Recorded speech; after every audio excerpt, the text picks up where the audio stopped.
কই গো, বলছি দুর্গাপূজা তো চলে এসেছে, এবারে বাজারে সবথেকে দামি যে বেনারসিটা এসছে না, সেটা কিন্তু তুমি আমাকে কিনে এনে দেবা। আর যদি না দিই? না দিলে আর কি করব, ভাতে ইঁদুর মানে বিষ মাখিয়ে খাইয়ে দেব।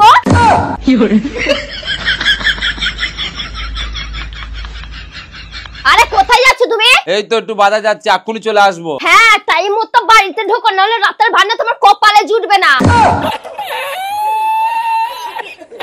যত সব। কই গো, এই নাও তোমার জন্য কেক নিয়েছি, কেক খাও। ও মা, তুমি আমার জন্য কেক নিয়ে এসছো? সরি, হ্যাঁ তখন আমি তোমাকে রাগের মাথায় অনেক কিছু বলে ফেলেছি, তুমি কিছু মনে করো না। হ্যাঁ, তুমি আমাকে সরি বললে?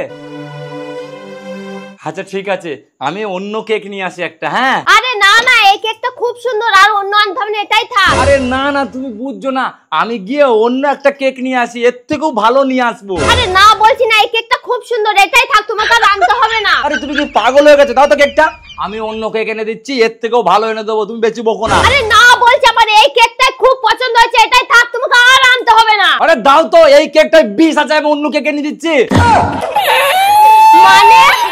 মানে আবার কি, আমাকে কত কি বলেছিলে, ওই রাগের মাথায় আমি কেকে বিষ মিশিয়ে নিয়ে এসেছিলাম।